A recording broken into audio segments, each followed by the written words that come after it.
కూటమి ప్రభుత్వం అధికారంలోకి వచ్చిన రెండేళ్లలో సంవత్సరంన్నర నుంచి సాగుతున్న తిరుమల కల్తీ నెయ్యి వ్యవహారం పట్ల ప్రజలు విసిగిపోయారు. ప్రపంచవ్యాప్తంగా దేశవ్యాప్తంగా తిరుమలకున్న ప్రతిష్టని రోడ్డెక్కించి బీఫ్ తోటి పిగ్ ఫ్యాట్ తోటి ఫిష్ ఆయిల్ తోటి కలిపిన లడ్డు లక్షల లడ్లు అయోధ్య రామ మందిర్ కూడా తిరుపతి లడ్లు టీటీడీ లడ్లు. ఎలాంటి కెమికల్స్ అంటే మన బాత్రూముల్లో వేసి క్లీన్ చేసే కెమికల్ ని ఈలో వేసి దాన్ని మళ్ళీ లడ్డు చేసి మనం తినే పరిస్థితికి వచ్చామని వస్తున్నాయి. రోజు రోజుకి దిగజార్చారు. అసలు ఏ మాత్రం సంబంధం లేని క్రైస్తవులపైకి ముస్లింలపైకి హిందువులని రెచ్చగొట్టారు.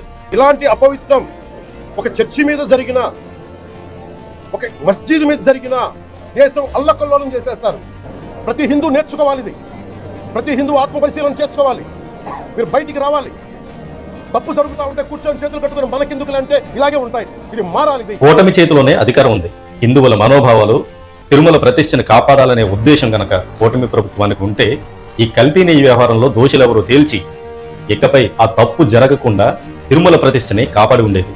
పాములు పట్టేవాడు పాము కాటికే పోయినట్టు ఈ కల్తీ నెయ్యి వ్యవహారాన్ని వైఎస్ జగన్మోహన్ రెడ్డి గారికి ఆపాదించి రాజకీయంగా మట్టుబెట్టాలనుకుని తాము పన్నిన కుట్రలో తామే బలై సుప్రీంకోర్టు చేత మెట్టు దెబ్బలు తింది కూటమి ప్రభుత్వం. వాస్తవానికి తిరుమల లడ్డూలో కల్తీ జరిగింది అని ముఖ్యమంత్రి చంద్రబాబు చేసిన ఆరోపణ నిజమే. National dairy development board NDDB ఇచ్చిన రిపోర్టు ప్రకారమే ముఖ్యమంత్రి చంద్రబాబు ఆరోపించారు. కానీ దీన్ని ఆరోపణ అనకూడదు, మర్డర్ చేసి రక్తాన్ని పక్కవాళ్ళ చేతులకు అంటించడం అంటారు. చేతిలో అధికారం పెట్టుకుని దోషులెవరో తేల్చకుండా ముఖ్యమంత్రి చంద్రబాబు, డిప్యూటీ సీఎం పవన్ కళ్యాణ్ ఎంత డ్రామా ఎందుకు ఆడుతున్నారో మాజీ TTD chairman YV Subbareddy CBI విచారణ చేయాలనంటూ సుప్రీంకోర్టుకు వెళ్తే తప్ప అసలుతో సూత్రధారులు ఎవరో తెలియలేదు. ముఖ్యమంత్రి చంద్రబాబు ఏ ఎన్డీడీబీ రిపోర్టు ప్రకారం కల్తీ జరిగిందని ఆరోపించారో అదే ఎన్డీడీబీ రిపోర్టు ప్రకారం సిబిఐ విచారణ చేస్తే కూటమి ప్రభుత్వం అధికారంలోకి వచ్చిన తర్వాత ఏఆర్ డైరీ పేరుతో నెయ్యి ట్యాంకర్లు తిరుమలకు వచ్చాయి. తిరుమల ల్యాబ్ టెస్టులో రిజెక్ట్ అయ్యి వెనక్కు వెళ్లిపోయిన ఇదే నెయ్యి ట్యాంకర్లు కాళహస్తి దగ్గర ఒక పెట్రోల్ బంక్ లో ఉంచి నెల రోజుల తర్వాత అదే నెయ్యి ట్యాంకర్లను వైష్ణవి డైరీ పేరుతో తిరుమలలోకి పంపి లడ్డు తయారీలో ఇదే కల్తీ నెయ్యిని వాడారని సిబిఐ విచారణలో తేలింది.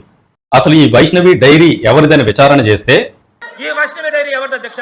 సంఘం డైరీ వాళ్ళది. సంఘం డైరీ వైష్ణవి డైరీ ఒకటేనని చెప్పి చూపించేటువంటి ఇక్కడ చూడండి అధ్యక్ష, ఈ కుట్ర బయటపడక ముందు సంఘం డైరీ వైష్ణవి డైరీ పక్క పక్కనే నేమ్ బోర్డ్స్ పెట్టుకున్నాయి అధ్యక్ష. ఎప్పుడైతే మేము కుట్రను బయట పెట్టామో వెంటనే సంఘం డైరీ గురించి వాళ్ళు పెయింట్ అధ్యక్ష. ఈ సంఘం డైరీ ఎవరిది అధ్యక్ష? టీడీపీ ఎమ్మెల్యే ధూళిపాల నరేంద్ర గారిది. ఏ ఎన్డీడీబీ రిపోర్టు ప్రకారం కల్తీ జరిగిందని అంటున్నారో ఆ నెయ్యి సప్లై అయింది తెలుగుదేశం పార్టీ అంటే కూటమి ప్రభుత్వం అధికారంలోకి వచ్చిన తర్వాత. 17/7/2024 నెయ్యి శాంపిల్స్ తీసుకుంటే 23/7/2024 ఎన్డీడీబీ రిపోర్ట్ ఇచ్చింది.